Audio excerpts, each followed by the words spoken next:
Olá, uma ótima noite para você que acompanha a nossa programação. Seja muito bem-vindo a mais uma edição daquele que, sem dúvida nenhuma, é o melhor debate teológico da televisão brasileira. Que privilégio dividir esse momento com você que nos acompanha e não só acompanha, né, mas interage, participa, auxilia na construção aqui do Vejam Só. E hoje é mais um daqueles temas provocativos do programa, então fica ligadinho para você aprender bastante sobre o assunto. Antes de apresentar os convidados, só reforçar aqui para você, ó, meu perfil lá no Instagram, @zeca_pereira. Manda a sua mensagem por lá, vai ser um privilégio poder usar essa plataforma para a gente conversar um pouco também, tá bom? E desde já deixo aqui o meu agradecimento a todo mundo que passa por lá, recebo muito carinho da nossa audiência, além de sugestões de tema, de convidados, tem uma interação muito interessante com o pessoal por lá, fico esperando a sua mensagem, tá bom? Deixa eu apresentar aqui os nossos convidados. É com muita alegria que nós recebemos novamente aqui nos nossos estúdios, depois de bom, eu ia falar um período de ausência, mas para ele também não dá para estar aqui toda semana, né? O professor e pastor Matheus Rangel, ele que é lá do Instituto Teológico Koinonia.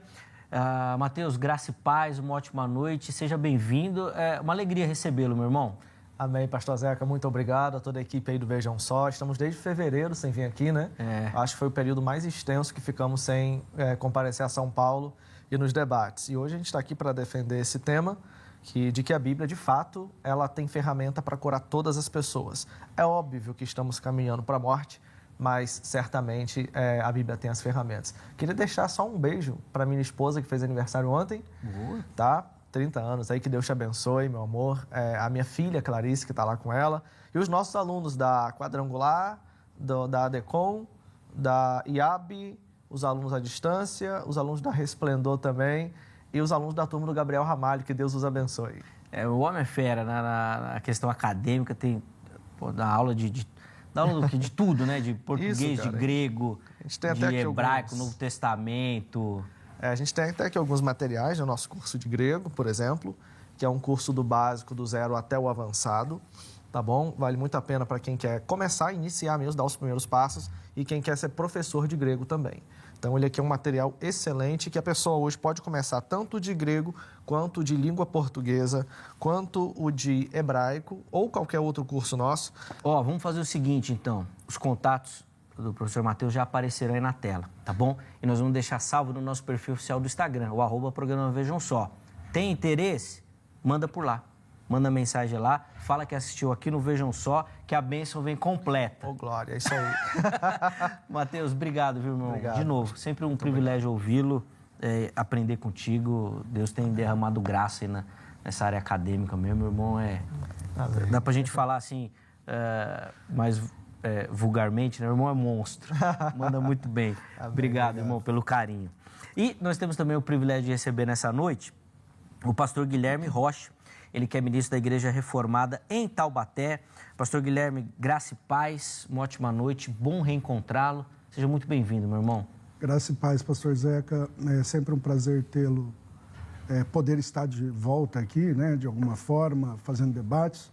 E eu agradeço pela mais uma oportunidade, agora com o pastor Rangel, Matheus Rangel. Prazer também. Satisfação. E vamos aí para o confronto. Sim. Não deixa de ser, né? Não deixa de ser. Pastor Guilherme, para a gente iniciar, vou pedir as informações da igreja, por favor. Ok. Eu sou pastor, então, da Igreja Reformada em Taubaté, na cidade de Taubaté, estado de São Paulo, interior. Lá o endereço é Rua Sebastião Orcélio Frugoli, número 71, o bairro Monte Belo. Eu sirvo ali como pastor ou presbítero docente, junto com outros pastores ali. Boa. Então, as indicações, os contatos, né, as redes sociais que o pastor também divulgou, eles já apareceram para você e ficarão salvos lá no nosso perfil oficial do Instagram. E se você quiser, obviamente, outras informações, é por lá que você pode mandar uma mensagem, tá bom? Para conhecer também um pouquinho melhor do ministério, do trabalho do nosso irmão. De novo, obrigado, viu, pastor? Prazer, sempre obrigado. Um prazer estar aqui. Bom, vamos lá para a nossa conversa, vamos colocar o tema aí, e a pergunta, né, tema do Vejam Só hoje é a seguinte: por que nem todos são curados hoje? O Matheus, na fala inicial, falou que a Bíblia traz ferramentas, né? E eu penso que ela tem realmente esses indicativos, mas talvez a pergunta que fica numa leitura mais superficial é por que nem todo mundo consegue usufruir ou utilizar bem essas ferramentas e nem todos são curados. E esses convidados vão nos ajudar aqui a responder essa pergunta, tá bom? Então, eles vão começar respondendo, ainda de que forma introdutória a linha que eles vão defender. Na sequência, você participa respondendo a nossa enquete também, tá bom? Então, professor Matheus, vou pedir para o irmão começar respondendo a nossa pergunta, depois o pastor Guilherme também vai ter oportunidade. Vamos lá? Eu acredito da seguinte forma, porque nem todos são curados. Primeiro, porque nem todos sabem onde buscar essa cura. Tem gente buscando cura espiritual, que vai vir através da química. Tem gente buscando cura espiritual, que vai vir através de vencer o próprio ego, de ter humildade. Então, nós temos dentro da Bíblia um texto de 1 Coríntios capítulo 12, verso 9, que diz assim: e a outro no mesmo espírito a fé, e a outro no mesmo espírito dons de curar. Aqui no grego está escrito harismata e amaton, que está exatamente no plural. Então, o que significa essa expressão dons de curar? É justamente que nós temos aqui diversas formas de uma enfermidade se instalar no corpo da pessoa. Nós entendemos que a enfermidade ela é fruto do pecado, mas, como até estávamos conversando aqui nos bastidores, nós temos a árvore da vida, tanto aparecendo em Gênesis 2, como em Ezequiel 47:12, em Apocalipse 22, ela aparece como uma ferramenta de que as folhas dela servem para curar as feridas. Então, dá-nos a entender que no período edênico, já tinha Adão, por exemplo, de repente, sei lá, só para exemplificar, caindo de uma árvore, se machucando e usando um meio natural para poder eliminar uma dor, uma questão que tivesse no seu corpo lhe incomodando. Então, nós temos várias formas de curar. E aí eu anotei pelo menos 4 origens bíblicas para as enfermidades. E, ao mesmo tempo que se identifica a origem, você consegue tratar o sintoma. Então, primeiro eu quero dizer aqui aos irmãos que é óbvio que nós estamos partindo da premissa de que todo ser humano um dia vai morrer e pode morrer, sim, enfermo. Mas nós vamos chegar lá. Primeiro ponto são as enfermidades do ego ou também enfermidades espirituais. Por exemplo, 1 Coríntios capítulo 11, verso 30, Paulo fala: por isso há entre vós muitos fracos e doentes. Essa expressão aqui ele está falando sobre a ceia. Então, você vê que não discernir o corpo do Senhor pode trazer consequências de doenças. Outro texto que a gente tem é Tiago, capítulo 5, verso 14 ao 20, e Salmo, capítulo 32, verso 3 e 4, que fala que o pecado não confessado pode causar até um enfraquecimento dos ossos, doenças, ao mesmo tempo que diz que ele confessado causa a restauração da pessoa. Então, tem doença que é de origem do ego e espiritual. Ainda tem Hebreus capítulo 12, verso de número 15, que fala sobre a raiz de amargura. Aqui a palavra amargura, pikria, no grego, significa extrema maldade e que ainda diz que é uma espécie de doença contagiosa. Ele fala, para que tendo raiz de amargura, não contagie os outros irmãos. Então, a gente consegue perceber que a maldade, ela faz isso. Ela se presentifica numa energia que pesa o ambiente e isso traz consequências para a vida dos que estão em volta. Essa é só a primeira categoria. Eu não vou aqui falar de todos os textos de todas as categorias, mas as doenças também causadas por demônios, feitiçarias, ou seja, de origem claramente maligna. Na Bíblia nós temos Mateus 12, 22, que é um endemoniado cego e mudo, foi curado após Jesus expulsar o demônio. Tem uma manifestação lá muito parecida com epilepsia em Mateus 17, do 14 ao 18. Tem mudez em Mateus 9, 32.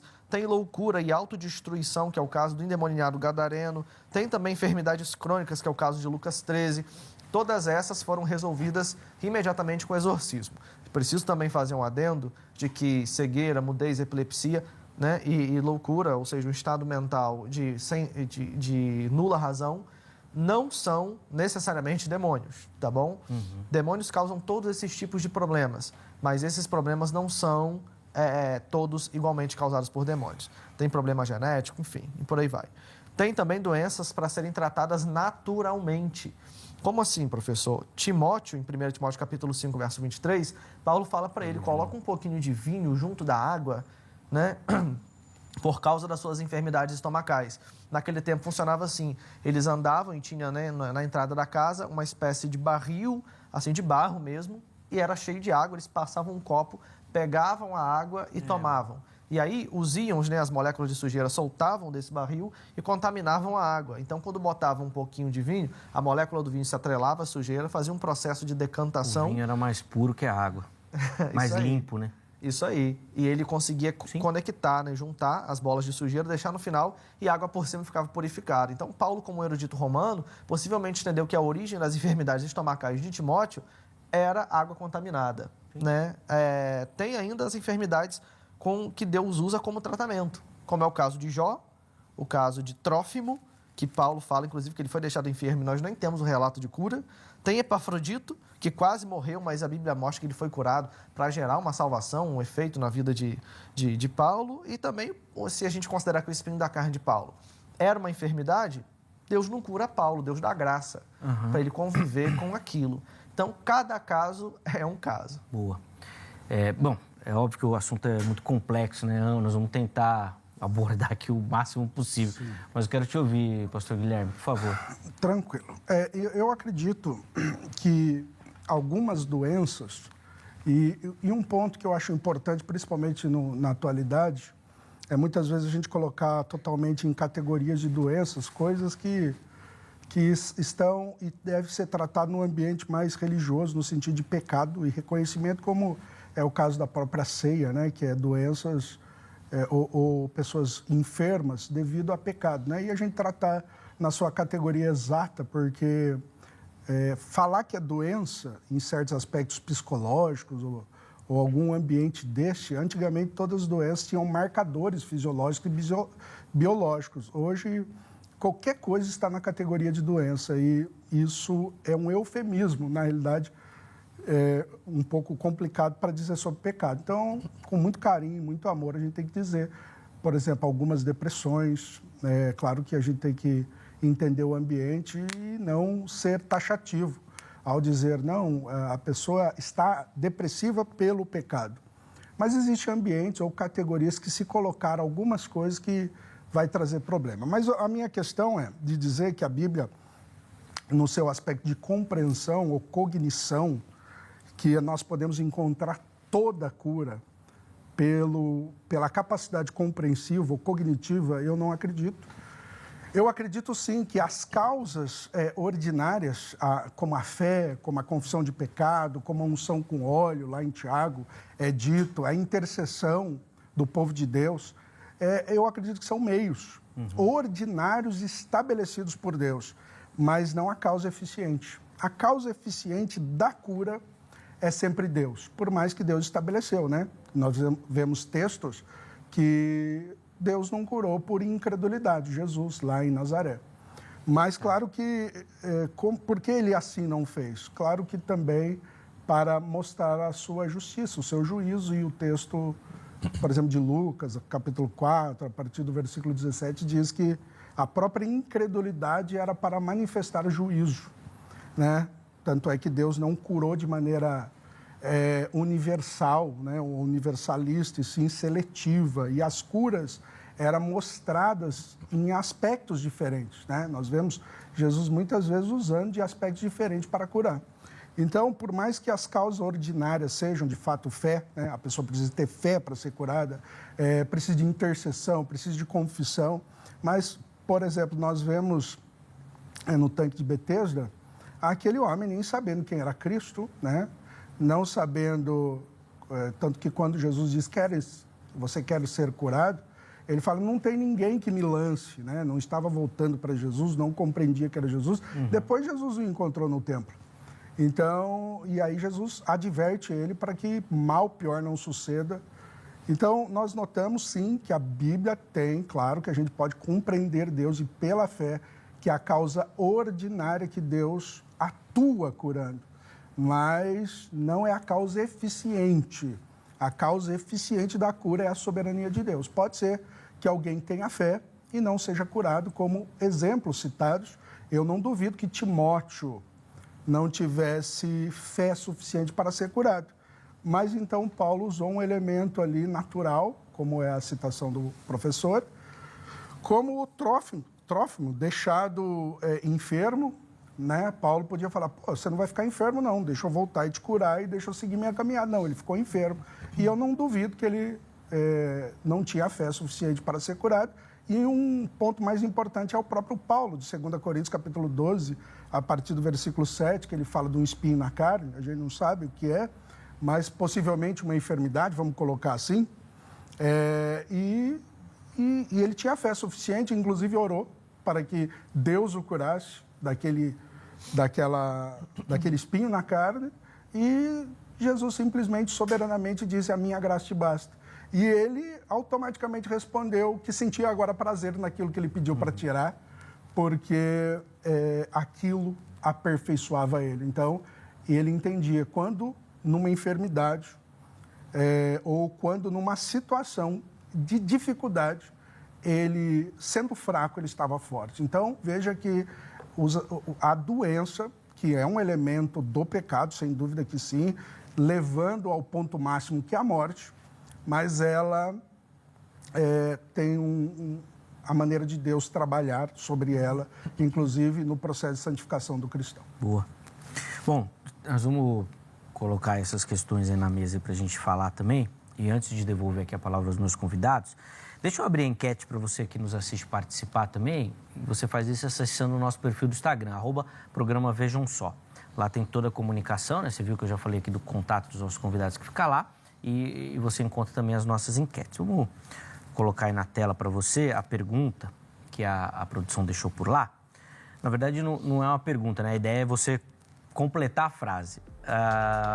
O que a gente colocou é o seguinte, ó. Milagre de cura é... E aí vem as 3 opções. Primeira delas, direito de todo cristão. Segunda opção, graça soberana de Deus. E a terceira opção é algo que não entendo. Ou seja, ainda estou em dúvida sobre essa dinâmica e aquilo que a Bíblia ensina sobre o assunto. Então vai lá, vote, participe no final do programa. Nós vamos colocar aqui a resposta, né, de como ficou a nossa enquete, tá bom? Deixa eu voltar a palavra ao Matheus, então. Matheus, tem muita coisa aí que eu acho que já dá por mão comentar da fala do pastor Guilherme também, né? Por favor. Dá sim. Inclusive, eu queria colocar também um ponto aqui muito importante. Eu li um artigo científico, né? Na verdade, um livro, que o nome do livro é Psicanálise versus Religião, da Maria Vitória Bittencourt. E ela fala o seguinte, na página 112. Ela coloca assim: mas o que está em jogo na luta entre religião e psicanálise? Tudo gira em torno do sintoma, do sentido e do real. O que nos aflige quando enfermos é o real. O que a religião traz? Às vezes ela trata o sintoma, ou seja, acontece a cura, e às vezes ela trata o sentido. Ela te dá um objetivo para poder entender aquela enfermidade, como aconteceu com Jó e como aconteceu com Paulo. O que nós temos na Bíblia muito mais abundante é a cura. A cura parece muito mais abundante do que uma entrega de sentido. Inclusive, tem vezes que Deus entrega para a gente um sentido. Ele fala para Jó, por exemplo, né, perseverar e tal. Deus aposta, digamos assim, em Jó, em relação a Satanás, que Jó iria vencer, pode tirar tudo dele, só deixa a vida dele. E depois de que Deus aposta em Jó, que Jó vai entender o sentido daquela aflição, daquela enfermidade, que a gente não sabe se era lepra, se era psoríase, a gente não sabe exatamente qual era, Jó pega esse sentido e no final ele tem um alívio do sintoma, que é a cura. Agora, casos como o de Trófimo, não é que não houve cura, não houve relato de cura. Nós sabemos que não dá para relatar todas as histórias e biografias do início ao fim de todos os personagens bíblicos, né? Uhum. Há também a questão de Paulo. Paulo recebeu um sentido. Agora, se a gente entender que não era uma enfermidade, como muita gente diz que o espinho da carne de Paulo era a cegueira, né? Que ele foi curado parcialmente lá por Ananias. Isso é um outro ponto também. Será que Deus cura parcialmente? Deus cura uma parte ali, Deus deu a Paulo a condição de ver, mas não de ver totalmente, ao ponto dele usar alguns amanuenses, como foi em Romanos. Ele usa Tércio para escrever a carta, possivelmente por causa do seu problema de visão. Eu não lembro se é para a igreja da Galácia ou para a igreja de Colosso, que Paulo fala assim, ó, se possível fossem... A Galácia. Né? Da Galácia, né? Trocaria os olhos, né? Isso, daria os olhos, arrancaria os seus olhos e me dariam. Isso. Ou seja, indicando que ele tinha algum problema. Mas o que provavelmente fez ele ficar mais tempo lá na região. Exatamente, ó pastor. Então, quando Paulo fala isso, ele indica que, né? Ou seja, que a igreja se compadecia de uma enfermidade dele. Uma enfermidade que era constante. E aí o espinho da carne também era constante, o que leva as pessoas a ligarem as duas coisas. Para mim, portanto, a gente pode até, de repente, fazer um outro debate sobre isso, o espinho da carne de Paulo não era enfermidade. Não consigo ver Paulo como um homem tão abnegado que era, se lamentando por conta de uma enfermidade. Mas, possivelmente, mulher. Para mim, o espinho da carne de Paulo era mulher. Né? Mas se a gente entender aqui que era uma enfermidade, não houve cura, né? Ex-mulher ou mulher? Qualquer mulher? Não, diga assim, mulher. Boa. Não, eu entendi. Deixa eu justificar aqui. Claro. Paulo, muito provavelmente, foi casado pelo cargo que ele ocupava na religião judaica, certo? Sim. Muito provavelmente. Sim. Muito provavelmente, após a sua conversão, a família da esposa deve ter obrigado a mulher a abandoná-lo. Não faz sentido isso? Faz. E é por isso que eu estou perguntando, né? Se você achava que era essa questão ou se era mulher no sentido Acho que era mais mulher no sentido mesmo. geral. Tá bom. Ó, legal isso daí, cara. Gostei desse... Depois nós vamos fazer esse tema aí. Anota aí, Angélica. Dá assunto, tá? Dá assunto. O Matheus. Nós falamos recentemente do espinho na carne, mas ninguém trouxe essa perspectiva. Legal, boa. Vamos lá, pastor Guilherme, quero ouvi-lo também. Eu não sobre o espinho, tá? Sim, mas... Sobre a doença. Partindo do espinho, eu não quero fazer, assim, ou inferência, ou talvez deduções lógicas sobre o que era, visto que a Bíblia não diz. E na questão de Trófimo, claro que a Bíblia não relatou a cura, possivelmente ele teve, mas aí eu prefiro ficar com o que a Bíblia tem a dizer sobre o assunto e, inclusive, servir como respaldo para essa questão do debate. Né? Por exemplo, a Bíblia, ele foi ou não curado? Possivelmente Paulo enfrentou esse espinho até o final da vida. E o que era o espinho? Eu não pretendo. Eu até tenho uma conjectura sobre o que é o espinho. Mas eu acho que o texto é o que dita, e se ele parou de falar sobre o assunto, ele pretendia explicar sobre o parar do assunto, que no caso foi de dizer que nem todos que têm fé, como os casos citados, serão curados. E aquilo que eu falei no início, na introdução, sobre a questão de categorias, por exemplo, de doença, o pastor até citou um artigo científico de psicanálise, né? Então, eu acho que esse é o grande problema da quantificação de doenças, e sim, o caminho é a fé, né? No sentido de, por exemplo, a pessoa tem a síndrome disso, síndrome... Eu não estou desqualificando e desrespeitando elas. Depois de Freud, está todo mundo doente, né? Sim. E, na realidade, o próprio Freud, ele escreve com um amigo, que é o pastor luterano, chamado Oscar Pfister, que ele dizia assim, o meu objetivo em criar a psicanálise não tirar o cuidado da alma dos pastores, mas também não entregar para a área médica e criar um meio de caminho para que eles possam ser os pastores seculares. A psicanálise é um aconselhamento pastoral, entre aspas, científico, que nem científico é. Né? A gente sabe que a psicanálise ela não é científica, as premissas não é.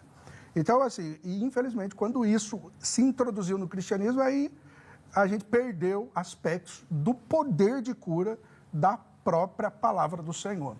Mas, por exemplo, principalmente problema de alma, que até então os puritanos eram conhecidos como médicos da alma. Né? Eles tratavam dessas coisas que hoje está numa categoria que não tem marcadores mais.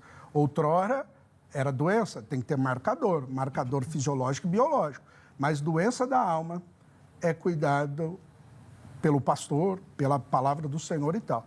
Mas a defesa é voltada a que, quando não relata da conclusão do diagnóstico final de Trófimo, no caso, era justamente para que a gente atentasse ao texto ao dizer, mesmo ele tendo toda a fé, que a causa ordinária, que é a invocação da cura, a soberania de Deus não fez por alguns objetivos, como também de Paulo. Eu vou voltar, mas só assim, acho que até para ficar claro para quem assiste, pastor Guilherme, a gente pode dizer então que o irmão entende que a cura mesmo, quando a gente fala assim que a Bíblia promete cura, seria na verdade um entendimento da soberania e do cuidado de Deus com a nossa vida, que é o que Paulo fala do espinho. A gente normalmente volta os olhos para o espinho, mas eu concordo com o irmão quando diz que o mais importante é a sequência do texto. Quando ele fala que ele orou, Deus disse que não, e que a graça bastava, que na fraqueza ele era forte por conta de Cristo. Então, o entendimento do irmão, a gente pode dizer que é esse, que quando a pessoa compreender isso, a cura física ou não, ela vai ficar em segundo plano? Exatamente. Eu acho que a fé, ela... Que é o que a força, né? Por exemplo, a gente vê dois grupos lá em Hebreus, capítulo 11, a partir, salvo engano, do versículo 32, que fala de um grupo que venceu pela fé, apagou a força do fogo, fechou a boca dos leões. Depois ele faz uma transição falando de pessoas que sofreram, morreram não e tal. Dignas do E ambos estão numa galeria que a gente chama de fé e ambos venceram. Então, uma coisa muito interessante é que talvez, aí é uma questão de aplicação pastoral minha, o grande desafio da fé é você viver muitas vezes sem ser curado, muitas vezes sem solucionar o seu problema financeiro, né? Muitas vezes sem ver sinais que você foi livrado de alguma enfermidade ou morreu de alguma coisa, e mesmo assim continuar crendo. Sim. Talvez isso seja mais altruísta na condição de fé do que propriamente você ser até migrando por uma teologia positiva, uma confissão positiva, ou teologia da prosperidade, que é sinônimo aqui, e da pessoa ela ter que ter esse triunfalismo. Então, para mim, não que eu estou querendo ser uma Madre Teresa de Calcutá e defendendo a doença, mas não querendo ser mais sendo, né? A gente precisa olhar, para isso nos aspectos gerais. Eu entendi que a dinâmica mais importante seria o entendimento disso, de que Deus está no controle, que Exatamente. Doente ou não, eu entendi. Ó, o nosso bloco está quase acabando, mas nós vamos encerrar com a sua fala, tá, Matheus? Então, o irmão pode responder, fazer os comentários. Aí, quando o Matheus falar, a gente chama o intervalo e começa com o pastor Guilherme no próximo bloco, tá bom? Por favor, Matheus. Então, só para poder dar uma esquentada aqui, esse é o único exemplo que o senhor tem de alguém que foi registrado sem cura, entendendo que o espinho da carne de Paulo é uma questão dúbia. O único exemplo que o senhor tem é o de Trófimo? Não, tem o de Timóteo, mas tem o da Bíblia toda que a cura foi seletiva. Por exemplo, Lucas, capítulo 4, salvo engano, versículo 27, quando fala que nem todos os leprosos foram curados, só Naamã. Então, a cura foi seletiva, lá em Nazaré também foi. Então, a cura é seletiva e, inclusive, o modus operandi da cura, quando Jesus muitas vezes toca, muitas vezes Jesus fala, vá que o seu, a sua fé te salvou, né? Aquela caso da Cirofenícia. Então, você tem vários exemplos, que a gente concentrou nesse. Mas, assim, a cura é seletiva. E ela não é universalista, de modo que a gente percebe Concordo com isso, tem um meio, a cura passa a ser um meio e não um fim. Sim, entendeu? Só que tem um detalhe, né? Porque aqui em Trófimo também, em 2 Timóteo capítulo 4, verso 20, nós temos a palavra aqui que diz, né? Deixei o doente em Mileto. A palavra doente aqui é asphenunta, que no grego significa sem energia, sem recursos, pobre. Então, não é necessariamente doente. Paulo pode simplesmente ter deixado ele sem muitos recursos e ter que ter saído às pressas, né? O que tiraria, penso eu, esse exemplo da mesa de debate. Perdão, o senhor está usando qual versão? Aí é pior, né? O quê? O senhor está usando qual versão? Conversão? De Bíblia? King James? Não, estou usando a Bíblia grega. A Bíblia grega. Não, tá, mas para o texto mostra doente. Certo? O texto traduzido para o português mostra doente, né? Então, claro que os aspectos etimológicos da palavra grega pode trazer essa gama de como o senhor mesmo mencionou. Entretanto, o tradutor e a palavra não deve ser simplesmente traduzida etimologicamente, mas sim no seu contexto usual, o que o autor pretende dizer. Eu não fiz isso, né? Não, claro que não. Não, de maneira nenhuma, de maneira nenhuma. Eu só estou dizendo como, assim, que a gente vai precisar... eu sim, mas o senhor reconhece, então, que as traduções que nós temos, que diz doente, é doente mesmo, no sentido, pode ser uma diarreia, pode ser uma dengue, sei lá, uma malária, no caso. No português, a gente tem uma coisa um pouco mais assim, quando fala doente... Não, pera. Deixa eu chamar um intervalo, senão eu vou estourar o tempo aqui. Tá bom. Aí a gente volta, então eu tinha dito que a gente ia voltar com o Guilherme, a gente volta da sua explicação. Sim, perfeito. Que você estava agora, tá, Matheus? Tá do ótimo, português, como utilizar o grego aí. Senão eu vou estourar aqui o bloco e eu perder o nosso break aí, tá? Então, rapidinho, intervalo rápido. Antes do intervalo, deixa eu colocar aqui o telefone da Grade, Academia Teológica da Graça de Deus, parceira do Vejam Só, que nós indicamos para você que quer estudar teologia, quer se preparar para o trabalho ministerial, né, para responder esse chamado de Deus aí. Então, nossa indicação é a Grade. Código 11 3115-0819. 3115-0819. Além disso, deixo aqui todas as redes sociais da HIT para você conhecer a emissora, os nossos conteúdos, a nossa programação e tudo aquilo que a gente produz, sempre com muito carinho, pensando em você, na sua família, em edificar, em oferecer bons conteúdos, em ser bênção realmente para a nossa nação e para o mundo, tá bom? Intervalo rápido, Vejam Só vai. Na sequência, nós já estaremos de volta.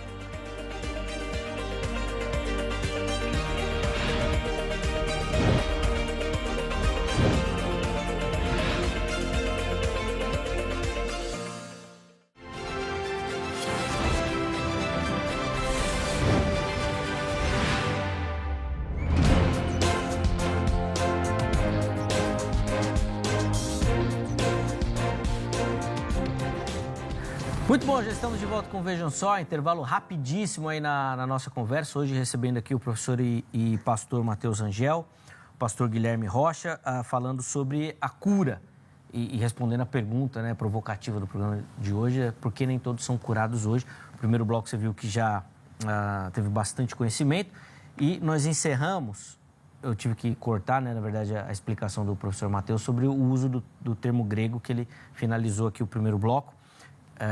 Onde no texto majoritariamente é traduzido por doença, mas obviamente ele oferece outras possibilidades. O Matheus vai explicar um pouquinho sobre isso. Antes da gente voltar à explicação, deixa eu primeiro mandar um abraço para o Luiz Eduardo, que nos assiste lá de São José do Rio Preto, aqui no interior de São Paulo. O pastor Átila está nos acompanhando lá ao vivo pelo YouTube também, mandou um abraço aqui para o programa, mandou um abraço para o Rangel também, é parceiro do Rangel no jiu-jitsu. Treinar com o Átila não vale, né? Vale não. Ali é brincadeira. Um abraço, mestrão. E, o Jardel Isaías e o Leonardo Pinheiro devem ser seus alunos, porque estão rasgando elogio para você, estão querendo nota. Com certeza, tá Leonardo, bom? Jardel, tamo junto. E a Beta Rodrigues colocou lá um comentário no nosso YouTube perguntando se o problema de Paulo eram os hormônios, então. Tá vendo só como eu falei que o tema é bom? Vai dar polêmica, nós vamos organizar isso daí. Obrigado, viu, a todo mundo que nos acompanha. Só lembrando do nosso canal no YouTube, se inscreva no nosso canal e ative as notificações, porque nós transmitimos pelo YouTube a gravação do Vejam Só ao vivo. E aí você consegue interagir pelo site, você consegue nos acompanhar. É bem legal, tá? É um benefício sem você pagar nada para você que é inscrito e tem as notificações ativadas, tá? Porque sempre que a gente estiver ao vivo, você recebe um alerta e nos acompanha. Então vai lá. Já falei demais, já. Vamos lá, Matheus. Vamos voltar à sua explicação aí. Vamos lá, o que acontece? O verbo grego, ele geralmente tem 3 coisas que estão em torno dele. A primeira é o tempo verbal. O tempo verbal aqui da expressão asteneu, ele é presente, o que significa que Paulo está falando mais ou menos assim, eu acabei de deixá-lo. Então, nós temos o momento que a ação inicia, mas nós temos outras 2 coisas relacionadas ao tempo, que é o aspecto e o action sart. O aspecto verbal vai dizer se aquela ação ela é pontual, se ela é um ponto e tem uma continuidade para o futuro, ou se ela, você não sabe nem quando ela começou, nem quando ela terminou. E em se tratando do tempo presente, é justamente uma ação linear. O que significa isso? A ação está em curso. Paulo deixou ele lá e ele ainda estava lá. Sobre o action sart, o tempo presente, geralmente, ele é gnômico. O que significa isso, gnômico? É usado para expressar uma verdade em geral. Então, Paulo está falando que era um hábito dele, inclusive, deixar as pessoas em certos lugares. E aí que entra o detalhe. Porque o action sart do tempo verbal, gente, é a junção do verbo no contexto. Entenderam? Então, funciona mais ou menos assim. Quando a gente vê o contexto, olha que interessante. Paulo diz, Erasto ficou em Corinto, cidade rica. Quanto a Trófimo, deixei-o em Mileto, que era uma cidade que tinha um passado glorioso, mas já estava em decadência. Então, é possível, sim, quando ele contrasta uma cidade rica com uma cidade em decadência, que ele falasse das pessoas de lá ligadas ao recurso que o ambiente permitia que eles tivessem.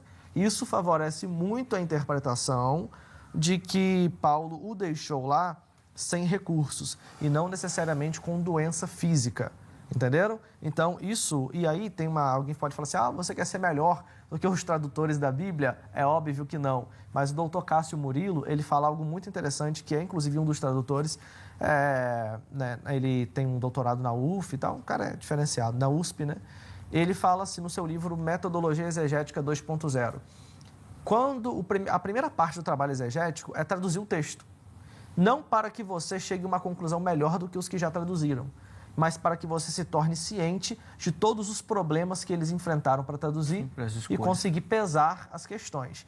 Então, posto na mesa o tempo, o aspecto, o action sart, que vem com a questão do contexto e faz o contraste entre Erasto e Trófimo, consequentemente com Corinto e Mileto, eu queria saber como que o pastor, né, vê essa interpretação diferente. Vou devolver para o Guilherme, já vou até antecipar. Posto isso, muito bem explicado, muito bem falado, pontuado, fico com os tradutores da Bíblia. Vai lá, Guilherme. Exatamente. Não, mas todas essas questões, inclusive o professor Rangel disse sobre a questão da nossa própria tradução, os trabalhos acadêmicos são assim, né? Eu curso mestrado e todos os trabalhos acadêmicos que eu tenho que fazer a tradução direto do original e aí fazer comparações, inclusive comparar com as que temos, Família Almeida e todos esses processos.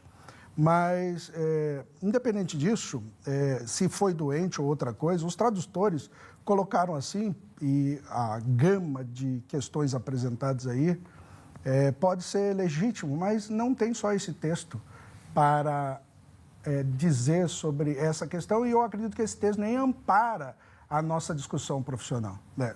Nosso debate aqui em questão. Esse texto, ele serve como subsídio para o nosso debate, mas ele não é a causa nuclear dele. Né? Tem outros textos e muitos outros textos, quando inclusive o professor Rangel perguntou sobre eu me amparo só em Trófimo. Não, a gente vê o próprio Timóteo, que também estava enfermo e inclusive o processo medicamentoso foi aplicado de modo que não podemos pensar em outra coisa, senão uma gastrite mesmo, vamos colocar assim. Mas aí foi um exemplo, né? Só desculpa interromper o senhor, um meio de cura para Timóteo, mesmo que natural foi um meio de cura. Não, sim, e eu acredito nesse meio de cura. Eu acredito perfeitamente nesse meio de cura, que é um meio de cura usado pela medicina, que são as causas secundárias que Deus opera. Inclusive, o meu pai está enfermo e se não fosse a medicina, como causa secundária, ele não resistiria. Então, a tecnologia serve para isso. Então, foi Deus que curou, mas ao invés de ele curar por causas extraordinárias, ele curou por causas ordinárias. Como a fé é uma causa ordinária, como a confissão de Tiago, se confessar os seus pecados, Deus levantará o doente, tal, a oração feita pelo justo pode muitos seus efeitos. Mas o que nós não podemos fazer é fazer uma inversão da causa ordinária e a causa eficiente. O que isso quer dizer? Por exemplo, se a causa eficiente for a fé, Deus passa a ser a causa ordinária, que é aquele que, se eu esfregar a lâmpada certo, desculpa depreciar esse ponto, mas assim, quantas vezes eu tenho que esfregar a lâmpada? 3 vezes? Então, se eu esfregar 2, Deus não cura. Então, repare que há uma inversão. Então, para mim, a causa ordinária é essa, como Paulo muito bem sabe, fala, toma vinho e coisa e tal. Entretanto, a causa eficiente é Deus. Deus pode fazer ou não, até mesmo pela medicina, e você tomar um medicamento que cura 99,9% das pessoas e você tomar esse medicamento e não ser curado. Há um aspecto, entre aspas, misterioso, entretanto, eficiente, que Deus que opera, tanto querer quanto efetuar, como também, por exemplo, só usando esse texto como adendo, como Paulo fala, eu plantei, Apolo regou, mas Deus que deu o crescimento. Quem é o que planta, quem é o que rega, senão Deus que dá o crescimento? Repare que as causas naturais, que é o plantio, até mesmo se acontecer as coisas, vamos fazer certinho, eu planto, você rega, aduba, coloca o fermento, mas se Deus não decidir que aquilo vai crescer, por isso que muitos plantios, feitos com tantas tecnologias, não têm a mesma colheita, porque Deus opera em todos os pontos, inclusive na causa eficiente da cura. Muito bom, assim, mas o senhor, por exemplo, acredita, me parece, né, que o senhor está acreditando que a oração pode curar o doente, tudo bem. Também acredita, né, nas vias naturais, tudo bem, estamos fazendo coro nisso. Mas o senhor acredita, por exemplo, no ministério de cura hoje, no dom de cura atualmente? Não acredito. Não acredita, né? Não acredito. Mas eu acredito que Deus cura de maneira soberana e pelas causas ordinárias. Mas eu não acredito que alguém simplesmente tem esse poder individual de curar alguém. Não acredito. E onde o senhor fundamenta essa não continuidade dos dons? Por exemplo, nós vemos isso enfaticamente em alguns ministérios. Se a gente for ver curas na Bíblia, a gente vai ver de tantos textos, mas não é o tema do debate, né? É o tema do debate, é isso? Cessação de dons? Não é o tema do mas debate. Beleza. É que ele vai... Mas está dentro. Não tem problema. Ele vai passar lá por conta disso. Eu imaginei que ele fosse trabalhar com dom de cura Não mesmo. tem problema. Mas o fator histórico já comprova isso, né? Pelo simples fato da igreja. Por exemplo, hoje nós não vemos, por exemplo, pessoas andando sobre o mar. Eu sei que não é cura, mas nós não vemos. Nós não vemos pessoas saindo do túmulo, como, por exemplo, Jesus fez. Então, me parece, e inclusive foi o que João relatou, salvo engano, em João, capítulo 20, versículo 31, falando que teria muitos outros exemplos, ou 21, para mencionar de cura, mas foi registrado alguns para que as pessoas cresçam. Então, o objetivo da cura sempre é um meio para um outro fim. E, por exemplo, quando nós vemos na Bíblia, a gente vê uma proporção muito pouca de cura, embora há uma ênfase em algumas teologias trazendo uma proporcionalidade maior, a Bíblia não apresenta tantas delas. A gente vê no ministério de Moisés, depois nós vemos no ministério de Elias e Eliseu, e depois Jesus os apóstolos. Mas eu acredito que Deus pode curar, mas eu não acredito que uma pessoa pode ter esse dom específico de cura. Tá, vamos lá. Porque, assim, inevitavelmente a gente ia cair um pouco nisso, né? Não, sem problema. E aí eu vejo o seguinte, parece algumas contradições lógicas na sua fala. Primeiro, o senhor diz que João, de fato, relatou que se todas as curas e milagres fossem registrados, não caberiam em todos os livros. Isso mostra a abundância. Aí logo depois o senhor diz, não, mas nós temos poucos sinais na Bíblia. Tudo bem se considerar o Antigo Testamento. Realmente, sinais de cura nós temos bem poucos ali, nesses ministérios que o senhor exemplificou. Mas no Novo Testamento, me parece muito abundante, ao ponto de João falar sobre esse texto que o senhor usou. Então, assim, na hora que a gente pesa o texto que o senhor usou com a sua fala, parece que eles estão em disparate, entendeu? Outro ponto, para a gente poder colocar, é que o senhor usou um exemplo de ressurreição e de andar sobre as águas, né? Milagres, a gente entende isso na gama dos dons espirituais como dom de maravilhas, voltado para coisas que extrapolam um pouco e tocam mais na natureza, e não tanto para a questão do dom de curar, que está claro, iamaton, aqui do grego, ligado a resolver as enfermidades. Como é que a gente pode, ou né, o senhor poderia, numa outra fala, harmonizar isso, ou consertar isso para a gente poder caminhar nessa lógica? Eu deixei a ênfase dizendo, inclusive citando coisas que não é o próprio cura em si, como, por exemplo, andar em águas. Então, eu deixei enfático, eu estava usando como adendo e não necessariamente para enfatizar, ou pelo menos para ilustrar a minha fala. Então, eu não vejo contradição. Sobre cura, especificamente. Só em oração? Oi? Só orando, por exemplo, não tem essa pessoa que carrega esse ministério de cura? Não acredito nisso. Vamos dar um exemplo aqui. João, capítulo 14, salvo engano, verso 12, que Jesus ele fala, aqueles que creem em mim fará as obras que eu faço. E ele vai além, né? Ele diz o que depois? E as fará maiores do que essa. E o interessante é que nós vemos a história da igreja, se a gente, o que Jesus fez, e se as obras maiores forem estar voltado à cura, a igreja não está fazendo as obras maiores que Cristo. Então, o interessante é que as obras maiores ali é a propagação e a universalização do Evangelho. E, em contrapartida, da abrangência desse Evangelho, nota-se a diminuição de cura.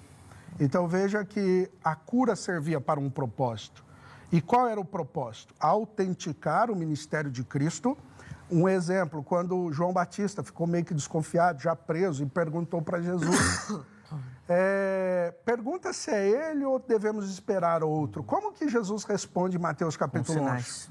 Ele fala, diga para ele que os cegos vêm, os coxos são curados e por aí vai. É que aí também faz uma referência à profecia, né? De Isaías 61. Então, por isso que eu estou dizendo que a cura, se ele fez a referência de Isaías, dos reconhecimentos do Messias seria justamente esse ministério de cura. Então, isso autenticou o ministério de Cristo, de modo que esse ministério autenticado, agora, como nós temos ele, esse dom não aparece mais da forma que aparece. E a gente pode ver historicamente, a gente pode ser sincero e falar, historicamente, isso acontece? Nós não temos visto esses acho que isso sinais... aí é um problema da congregação, entendeu? Não, estou dizendo historicamente, não estou dizendo igreja local. Não, eu estou dizendo historicamente, não igreja local. Ó, historicamente, não, você está dizendo de congregação como a minha igreja? Não, estou dizendo... Não, estou dizendo a sua igreja. Ah, tá Estou bom. dizendo que a pessoa pode ter uma igreja que busca mais isso e vive mais isso, e outra que não busca e não vive. Inclusive, Paulo orienta, né, para buscar os dons. Se era para buscar os dons, né, a gente tem que continuar essa situação. Olha só o que ele diz, por exemplo, Paulo fala...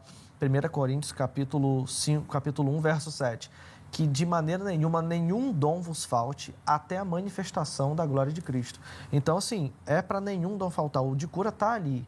Então, ou Cristo já se manifestou e o dom não existe, ou a gente está tem que viver esse dom até a volta de Cristo. Agora, é óbvio que isso daí vem de acordo com a fé, vem de acordo com a busca. O Senhor usou o texto de João 14:12, né? Em verdade vos digo que aquele que crê em mim fará obras que eu faço e as fará maiores, porque eu vou para junto do Pai.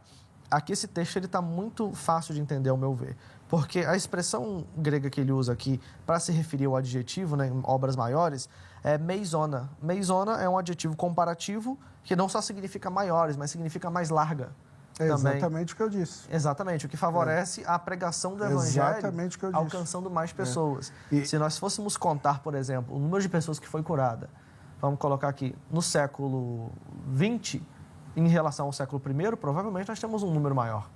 Por causa da população ser maior. Então, Exatamente. Você tem que tratar a proporcionalidade também. Isso, então... Porque a proporcionalidade do século I não é como a de hoje. Exatamente. A Galileia do século I, por exemplo, tinha 300 habitantes. Sim, exato. Então, o Rio de Janeiro, em 1900, parece que tinha 20 mil habitantes. Então, a gente já vê como que algumas coisas mudam, né? Concluiu, Mateus? Pode ir. Eu vou dar mais só um minutinho para o irmão comentar aqui a fala, e aí nós já vamos para as considerações finais, porque nosso tempo já extrapolou. Então, um minutinho só para finalizar essa questão aí das curas e dos dons, tá, Guilherme? Para fazer pergunta ou não? Não, só para... Se o irmão não quiser comentar, a gente já vai para as considerações também, tá bom. Em cima dessa fala do Mateus agora. Beleza. Quer fazer algum comentário? Não, se existe o dom de cura, esse é o comentário, permita? Claro. Se existe o dom de cura específico numa pessoa, seria um problema, vamos dizer assim, na questão das causas ordinárias, que é a fé e a confiança. Vamos supor, o professor Mateus buscou e tem um dom de cura. Então, esse é o dom de cura, o presente que Deus lhe deu. E eu estou enfermo e o Mateus vai orar por mim. Independente da fé. E aí a pergunta e se eu não tiver fé, cessou o dom do Mateus? Ou o dom do Mateus é soberano ao ponto de ser a causa eficiente de curar independente da minha fé? Essa é a questão. Excelente pergunta. Peraí. Deixa eu só organizar aqui. 3 minutos, aí já é a fala final, Mateus. Tá. Responde, conclui, manda abraço, já aproveita. Tá bom. E depois mais 3 minutos pro mesmo, tá, pastor? Porque nosso tempo já passou. Vamos lá, Mateus, por favor. Eu acho muito bom responder isso. Primeiro porque no início da fala eu coloquei as causas das enfermidades. Se a pessoa tem uma enfermidade e o problema dela é ego, porque ela se autoanalisa, sabe que está errado e toma ceia errado. Então ela fica doente. É o que o texto diz, 1 Coríntios 11:30. Eu posso orar para essa pessoa, ela não vai ser curada. Entendeu? Por quê? Porque é um problema dela, para ela resolver. Ela tem que vencer esse ego. Se ela não confessa o pecado e a causa da doença é o não confessar, não vai curar essa pessoa. Se a pessoa, por exemplo, estiver doente e Deus quiser tratar essa pessoa usando um nutricionista, usando um personal, Deus não vai intervir para aquela pessoa voltar àquele ciclo vicioso e ficar igual uma criança, né, que é repreendida várias vezes pela mesma situação. Eu penso que o dom de cura, ele tem o seu lugar entre os dons de curar. Então, se Deus me deu o dom de cura, ele tem um público para aquilo. Até, inclusive, como usa, né, o nosso bispo R.R. Soares. E entre outros bispos aí, homens de Deus que têm o dom de cura, que detêm esse dom. Você vê que tem uma área de atuação. Não é curar todos os tipos de enfermidade. Alguns vão ser curados tomando o ceia certo. Outros ouvindo seu nutricionista, outros ouvindo seu personal. Se você pede a Deus para te curar e você nem se mexe e nem toma a ceia certo, você pode estar buscando só a cura em uma fonte, quando na verdade está em outras, né? Então, acho que esse é o ponto-chave da questão. E para concluir, também a minha fala aqui, novamente deixar um abraço para os nossos alunos e falar com vocês, gente. Nós estamos com essa condição maravilhosa, tá bom? Do curso de grego, do curso de hebraico, curso de português, tem crítica textual, tem teologia, tem apologética também. Será um prazer recebê-lo. Os nossos contatos estarão disponíveis, né, no Instagram, né? Sim. Aparecem aí, estão lá no Instagram também. Isso, pode seguir a gente lá também, tá? Professor.Mateus Rangel lá no Instagram. Pastor Guilherme, satisfação, meu querido. Eu até brinquei aqui que o início da barba, o meio da barba, né? O Zeca, a barba bicolor. E o nosso pastor Guilherme, com o final da vida, né? Pastor Zeca, muito obrigado, Vejam Só, muito obrigado. Rangel, obrigado pelo carinho, é sempre um privilégio receber. Meu irmão, Deus abençoe demais sua vida, o ministério, e ficam aí também, se você tiver interesse, as indicações do Mateus, é só mandar uma mensagem por lá. Tá bom? Tá tudo no nosso perfil oficial do Instagram. Pastor Guilherme, 3 minutos também, 3 minutos. Considerações finais aí. Então, a gente sempre vai ter que decidir mesmo pela causa ordinária e eficiente, né? Por exemplo, mais uma vez citando, e eu não vou ficar redundante nisso, que eu já vou para outra questão.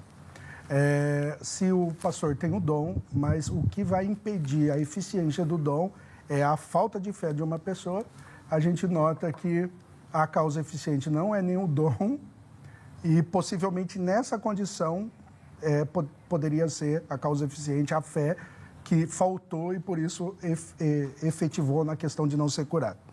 Então veja que a gente tem que definir por que as curas são seletivas na Bíblia. Qual é o propósito delas?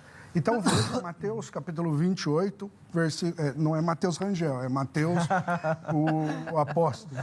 Mateus capítulo 21, versículo 22 diz assim: e tudo quanto pedirdes em oração crendo, recebereis. Então reparem que ele deu uma carta, uma procuração aqui, né? Muito interessante. Cheque em branco. Um cheque em branco. Sim. Mas a própria continuação, e a gente faz teologia, ou pelo menos sistemática, com essa progressão do que a Bíblia apresenta, 1 João capítulo 5, versículo 14, diz, e porque aqui, Mateus 21, 22, a causa eficiente é a oração. Mas 1 João capítulo 5, versículo 14, diz então, olha, 1 João 5, 14 fala que tudo que pedir segundo a vontade de Deus será concebido. Então, repare que a causa eficiente é a vontade de Deus. Mesmo você pedindo com toda a fé, com toda humildade, a causa eficiente é Deus. Então, esse é o ponto. Tratar, sim, os meios ordinários que Deus estabeleceu, entretanto, a causa eficiente sempre será Deus. Concluo assim, e eu quero agradecer mais uma vez pela oportunidade. Prazer, professor Rangel, por esse debate bem sadio, né? Foi bem respeitoso, isso é importante. E quero mandar um abraço para minha esposa, para o Vitor, meu genro, que me acompanha, o Gustavo, e como também pedindo oração pelo meu pai, que passa um momento de enfermidade e que Deus possa, pela sua mão poderosa, curá-lo. Amém. Para o louvor e glória do nome de Jesus. Amém. Obrigado, pastor Guilherme, pelo carinho, pela atenção com o programa. É sempre um privilégio recebê-lo aqui. Conte, obviamente, com as nossas orações também. E só para reforçar você que nos assiste, os contatos do pastor Guilherme também à sua disposição no nosso perfil oficial do Instagram. Vamos rapidinho aí, que eu tenho só um minutinho, colocar o resultado da enquete. Nós perguntamos lá para você, deve completar a frase, né? Milagre de cura é 15% escolheram a opção direito de todo cristão. 83% foram na opção graça soberana de Deus. E 2% afirmaram que ainda não entende corretamente o assunto. Quero agradecer a todo mundo que votou, que participou. A ideia era a gente oferecer aqui realmente as opções que cada convidado ia defender, mas é óbvio que quando você coloca soberania de Deus, todo mundo vai lá, né? No fundo, toda a cura depende da graça soberana de Deus, né? Então, eu acho que é normal que o resultado seja tão diferente assim, tá bom? Mas eu quero agradecer a todo mundo que participou, que deu carinho da sua audiência. A edição de hoje fica por aqui. Na sequência da programação, você fica com mais uma edição do Jornal Toda Hora, tá bom? Amanhã, se Deus permitir, nós estaremos de volta com mais um Veja um Som. Forte abraço e até a próxima.